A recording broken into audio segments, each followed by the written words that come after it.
नमस्कार मित्रों। निर्माण आईएएस की किताब से एमपीपीएससी प्री की यूनिट 10 में अगले आयोग में संघ लोक सेवा आयोग का आज देखेंगे।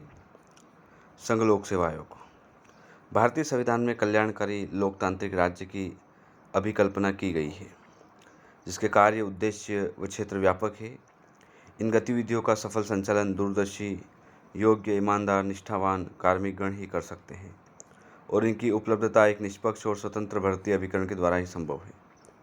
प्रशासन को सक्षम कर्मचारी वर्ग उपलब्ध कराने की जिम्मेदारी स्वतंत्र एवं संवैधानिक संस्था लोक सेवा आयोग को सौंपी गई है। यह जिम्मेदारी केंद्रीय स्तर पर संघ लोक सेवा आयोग तथा राज्य स्तर पर राज्य लोक सेवा आयोग तथा संयुक्त लोक सेवा आयोग को सौंपी गई है। भारत शासन अधिनियम 1919 के तहत सर्वप्रथम वर्ष 1926 में ली कमीशन की सिफारिश पर लोक सेवा आयोग की स्थापना की गई। उस समय इसमें एक अध्यक्ष तथा 4 सदस्य होते थे। इसके पश्चात भारत शासन अधिनियम 1935 में फेडरल पब्लिक सर्विस कमीशन के गठन का प्रावधान किया गया। 26 जनवरी 1950 को संविधान के लागू होने के साथ ही फेडरल पब्लिक सर्विस कमीशन को अनुच्छेद 315 के अधीन स्वायत्त संस्था के रूप में संवैधानिक दर्जा प्रदान किया गया और इसे संघ लोक सेवा आयोग का नाम दिया गया। संवैधानिक प्रावधान, अनुच्छेद और विषय वस्तु। आर्टिकल 315 में संघ एवं राज्यों के लिए लोक सेवा आयोग का प्रावधान। आर्टिकल 316 में लोक सेवा आयोग के सदस्यों की नियुक्ति एवं कार्यकाल। 317 में लोक सेवा आयोग के सदस्य की बर्खास्तगी व निलंबन। आर्टिकल 318 में लोक सेवा आयोग के सदस्यों एवं कर्मचारियों की सेवा शर्तों संबंधी नियम बनाने की शक्ति। आर्टिकल 319 में लोक सेवा आयोग के सदस्यों द्वारा सदस्यता समाप्ति के पश्चात पद पर बने रहने पर रोक। अनुच्छेद 320 में लोक सेवा आयोग के कार्य। अनुच्छेद 321 में लोक सेवा आयोग के कार्यों को विस्तारित करने की शक्ति। 322 में लोक सेवा आयोग के खर्च और अंतिम अनुच्छेद 323 लोक सेवा आयोगों के प्रतिवेदन। गठन, संविधान के भाग 14 में अनुच्छेद 315 से 323 तक में संघ लोक सेवा आयोग की संरचना, इसके सदस्यों की नियुक्ति और पद च्युति, इसकी शक्तियाँ व कार्य तथा इसकी स्वतंत्रता से संबंधित प्रावधानों का विस्तृत उल्लेख है। संघ लोक सेवा आयोग एक स्वतंत्र संवैधानिक निकाय है। संघ लोक सेवा आयोग भारत का प्रमुख केंद्रीय भर्ती अभिकरण है। इसका कार्यालय दिल्ली में स्थित है। आयोग के प्रथम अध्यक्ष सर रॉज बारकर 1926 से 1932 तक थे। संघ लोक सेवा आयोग संक्षिप्त में तालिका के माध्यम से। स्वरूप इसका संवैधानिक है। गठन इसका अनुच्छेद 315 के तहत हुआ। संरचना, एक अध्यक्ष व कुछ अन्य सदस्य बहुसदस्यीय निकाय है। अध्यक्ष व सदस्यों की नियुक्ति राष्ट्रपति करते हैं। अध्यक्ष सदस्यों का कार्यकाल 6 वर्ष या 65 वर्ष की आयु। अध्यक्ष सदस्यों की सेवा शर्तों का निर्धारण राष्ट्रपति करते हैं। रिपोर्ट राष्ट्रपति को प्रेषित करते हैं। कार्यालय इसका दिल्ली में है। प्रथम अध्यक्ष सर रॉज वारकर हैं और वर्तमान प्रदीप जोशी। संरचना, संघ लोक सेवा आयोग बहुसदस्यीय निकाय है। आयोग में एक अध्यक्ष व कुछ अन्य सदस्य होते हैं जो भारत के राष्ट्रपति द्वारा नियुक्त किए जाते हैं। संविधान में आयोग के सदस्यों की संख्या का उल्लेख नहीं है। ये राष्ट्रपति के ऊपर छोड़ दिया गया है कि जो आयोग की संरचना का निर्धारण करता है। सामान्यतः आयोग में अध्यक्ष सहित 9 से 11 सदस्य होते हैं। नियुक्ति एवं कार्यकाल, अनुच्छेद 316 के तहत आयोग के अध्यक्ष एवं सदस्यों की नियुक्ति राष्ट्रपति द्वारा की जाती है। संविधान में आयोग के अध्यक्ष एवं सदस्यों की योग्यता का उल्लेख नहीं है, परंतु यह आवश्यक है कि आयोग के आधे सदस्यों को भारत सरकार या राज्य सरकार के अधीन कम से कम 10 वर्ष काम करने का अनुभव प्राप्त हो। राष्ट्रपति 2 परिस्थितियों में संघ लोक सेवा आयोग के किसी सदस्य को कार्यवाहक अध्यक्ष नियुक्त कर सकता है। ये आर्टिकल 316 के तहत है। पहला है जब अध्यक्ष का पद रिक्त हो। दूसरा है जब अध्यक्ष अपना काम अनुपस्थिति या अन्य दूसरे कारणों से नहीं कर पा रहा है। कार्यवाहक अध्यक्ष तब तक कार्य करता है जब तक अध्यक्ष पुनः अपना काम नहीं संभाल लेता या अध्यक्ष फिर से नियुक्त न हो जाए। अनुच्छेद 316 के अनुसार आयोग के अध्यक्ष तथा सदस्य का कार्यकाल पद ग्रहण करने की तारीख से 6 वर्ष या 65 वर्ष की आयु जो भी पहले हो जाए तब तक रहता है। आयोग के अध्यक्ष तथा अन्य सदस्य कभी भी राष्ट्रपति को संबोधित कर अपना त्यागपत्र दे सकते हैं, अनुच्छेद 316 के तहत। इसके अलावा उन्हें कार्यकाल के पहले भी राष्ट्रपति द्वारा संविधान में वर्णित प्रक्रिया के माध्यम से हटाया जा सकता है। पद मुक्ति, अनुच्छेद 317 के तहत राष्ट्रपति संघ लोक सेवा आयोग के अध्यक्ष तथा अन्य सदस्यों को निम्नलिखित परिस्थितियों में पद मुक्त कर सकता है। उसे दिवालिया घोषित कर दिया गया है, अपनी पदावधि के दौरान अपने पद के कर्तव्य के बाहर किसी लाभकारी नियोजन में लगा हो, यदि राष्ट्रपति को यह आभास हो जाता है कि वह मानसिक एवं शारीरिक अक्षमता के कारण पद पर बने रहने के योग्य नहीं है। इसके अलावा राष्ट्रपति आयोग के अध्यक्ष सदस्यों को साबित कदाचार एवं दुर्व्यवहार के आधार पर भी पद से हटा सकता है।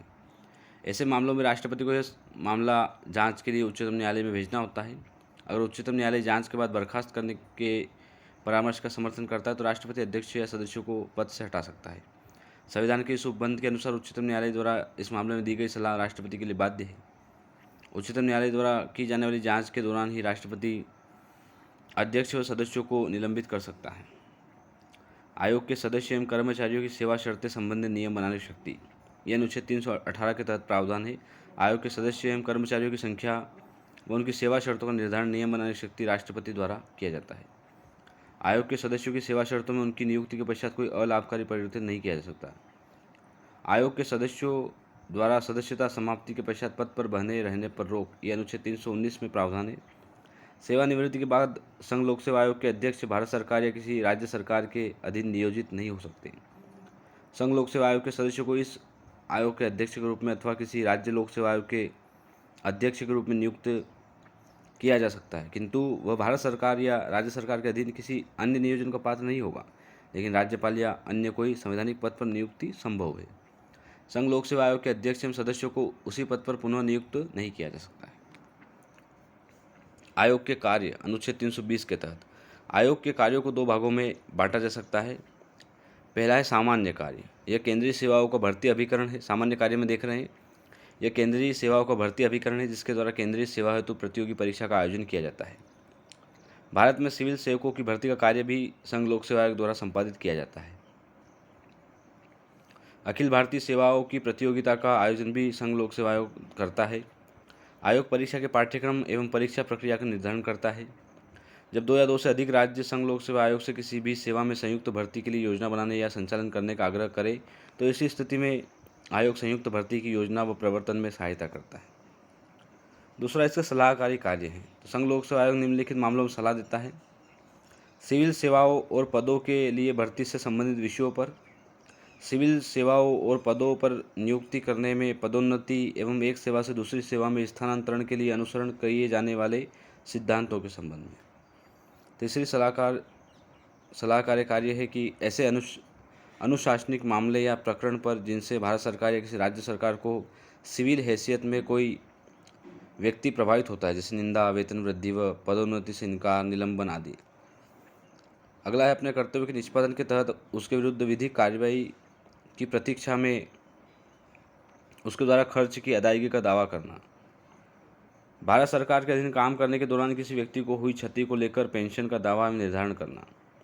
अल्पकालीन 1 वर्ष से अधिक तक नियुक्ति की नियमितीकरण से संबंधित विषय, सेवा के विस्तार एवं कुछ सेवानिवृत्त नौकरशाहों की पुनर्नियुक्ति से संबंधित मामले, निजी प्रबंधन से संबंधित अन्य विषयों पर परामर्श, राष्ट्रपति द्वारा भेजे गए अन्य किसी भी मामले के संबंध में परामर्श देना। संघ लोक सेवा आयोग केंद्र सरकार की एक सलाहकारी संस्था है। सिविल सेवकों के ऊपर कार्यवाही हेतु संघ लोक सेवा आयोग से परामर्श लिया जाता है, परंतु यह परामर्श बाध्यकारी नहीं होता है। संघ लोक सेवा आयोग के परामर्श को न मानने पर सरकार द्वारा संसद में उसका लिखित कारण बताना आवश्यक है। केंद्रीय सेवकों व अखिल भारतीय सेवकों की प्रोन्नति के संदर्भ में भी लोक सेवा आयोगों से परामर्श लिया जाता है तथा अखिल भारतीय सेवकों की प्रतिनियुक्ति व इनके विरुद्ध अनुशासनात्मक कार्यवाही के संबंध में भी संघ लोक सेवा आयोग द्वारा परामर्श दिया जाता है। सेवाओं के स्थानांतरण, राज्य सेवाओं से अखिल भारतीय सेवाओं में करने के संबंध में संघ लोक सेवा आयोग द्वारा परामर्श लिया जाता है तथा साक्षात्कार भी संघ लोक सेवा आयोग द्वारा ही आयोजित किया जाता है। सेवाओं के पाठ्यक्रम व परीक्षाओं के प्रारूप में परिवर्तन की अनुशंसा संघ लोक सेवा आयोग द्वारा कार्मिक मंत्रालय को दी जाती है। कार्मिक मंत्रालय द्वारा संघ लोक सेवा आयोग के परामर्श से ही सेवाओं के कैडर का निर्धारण किया जाता है। आयोग के कार्यों को विस्तारित करने की शक्ति, अनुच्छेद 321। संसद आयोग के कार्यों की सूची में कुछ नए कार्यों को भी जोड़ सकती है। संसद अधिनियम बनाकर संघ का राज्य की सेवाओं के संबंध में और किसी स्थानीय प्राधिकारी या विधि द्वारा गठित अन्य निगमित निकाय या किसी लोक संस्था की सेवाओं के संबंध में अतिरिक्त कार्यों को जोड़ सकती है। आयोग के खर्च अनुच्छेद 322। आयोग के व्यय, जिसके अंतर्गत आयोग के सदस्यों या कर्मचारियों के वेतन, भत्ते, पेंशन, अन्य खर्च भारत की संचित निधि पर भारित होते हैं। प्रतिवेदन या रिपोर्ट अनुच्छेद 323। संघ लोक सेवा आयोग का यह कर्तव्य है कि वह राष्ट्रपति को आयोग द्वारा किए गए कार्यों के बारे में प्रतिवर्ष एक प्रतिवेदन दे। राष्ट्रपति इस रिपोर्ट को जिन मामलों में आयोग की सलाह स्वीकृत नहीं की गई है के कारणों सहित संसद के दोनों सदनों के समक्ष प्रस्तुत करता है। आयोग की स्वतंत्रता। अध्यक्ष एवं सदस्यों की सेवा शर्तें राष्ट्रपति तय करते हैं, लेकिन पदभार ग्रहण करने के बाद उसमें अलाभकारी परिवर्तन नहीं किया जा सकता। आयोग के अध्यक्ष एवं सदस्यों को राष्ट्रपति संविधान में वर्णित आधारों पर ही पद से हटा सकता है। आयोग के अध्यक्ष एवं सदस्यों के वेतन, भत्ते, पेंशन सहित सभी खर्चे भारत की संचित निधि पर भारित होते हैं, जिन पर संसद में मतदान नहीं किया जा सकता। आयोग सिविल न्यायालय की शक्तियाँ धारण करता है और देश के किसी भी नागरिक को समन जारी कर सकता है तथा किसी भी विभाग की रिपोर्ट मंगवा सकता है। आयोग की कार्य संबंधी सीमाएं। निम्नलिखित विषय आयोग के कार्य क्षेत्र के बाहर है, अतः इन पर आयोग से सलाह नहीं ली जा सकती। पहला है, नौकरियों में आरक्षण प्रदान करते समय आयोग से परामर्श नहीं लिया जाता है। दूसरा है, ग्रुप सी व डी की सेवाओं की भर्ती संघ लोक सेवा आयोग द्वारा नहीं होती है। अनेक सार्वजनिक संस्थाओं जैसे इसरो, DRDO, केंद्रीय विश्वविद्यालय आदि से नियुक्ति या संघ लोक सेवा आयोग द्वारा नहीं करता है। राष्ट्रपति आयोग के अधिकार क्षेत्र में शामिल किसी पद, सेवा व विषय को परिवर्तित कर सकता है। संविधान के अनुसार राष्ट्रपति अखिल भारतीय सेवा, केंद्रीय सेवा पद के संबंध में नियम बना सकता है,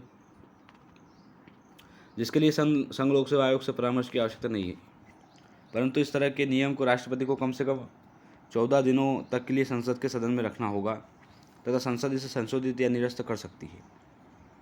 संघ लोक सेवा आयोग के अध्यक्ष की तालिका है।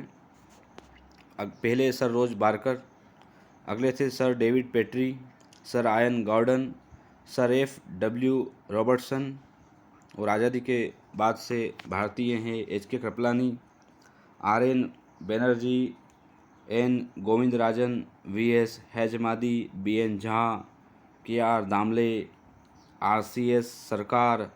अगले हैं doctor AR Kidwai, doctor ML Sahare, KL Kapoor, JP Gupta, Shrimati RM बेथ्यू, SKS Chatwal, JM Qureshi, lieutenant general Surendra Nath सेवानिवृत्त, PC Hota, Mata Prasad, doctor SR Hashim, Gurbachan Jagat, Subir Dutta, DP Agarwal, Shrimati Rajni Razdan, Deepak Gupta, Alka Sirohi, David सियामी लोह, विजय मित्तल, अरविंद सक्सेना, प्रदीप जोशी। मित्रों, एक महत्वपूर्ण सूचना है कि आप जितने भी आयोग पढ़ रहे हैं, एग्ज़ाम के पहले इन आयोग के जो वर्तमान अध्यक्ष हैं उनको आप गूगल पर सर्च करके याद कर लें, क्योंकि ये वर्तमान अध्यक्ष लगातार परिवर्तित होते रहते हैं। तो आप एग्ज़ाम के पहले वर्तमान अध्यक्ष के लिए करंट अफेयर्स को देख लीजिए और उसमें संशोधन कर लीजिएगा। महत्वपूर्ण तथ्य। भारत शासन अधिनियम 1919 के अंतर्गत भारत में प्रथम लोक सेवा आयोग वर्ष 1926 में स्थापित किया गया था। भारत शासन अधिनियम 1935 द्वारा इसका नाम संघीय लोक सेवा आयोग रखा गया। सिविल सेवा के लिए चुने जाने वाले पहले भारतीय सत्यनारायण टैगोर थे। इंडियन सिविल सर्विस तथा इंडियन पुलिस सर्विस का विस्थापन खोजने के लिए अक्टूबर 1946 में provincial premiers conference Sardar Patel की अध्यक्षता में आयोजित की गई। सरदार पटेल को भारतीय प्रशासनिक सेवा का जनक कहा जाता है। भारत में सिविल सर्विस का जनक लॉर्ड कॉर्नवालिस को माना जाता है। स्वतंत्रता से पहले इंडियन पुलिस सर्विस को इंडियन पुलिस के नाम से जाना जाता था। भारतीय प्रशासनिक सेवा IAS का पहला बैच 1946 में सशस्त्र सेना के अधिकारियों में से भर्ती किया गया। इन्हें अप्रैल 1947 में स्थापित IAS training school Metcalfe house Delhi में प्रशिक्षण दिया गया था। भारतीय प्रशासनिक सेवा में भर्ती के लिए पहले प्रतियोगिता परीक्षा जुलाई 1947 में आयोजित की गई थी।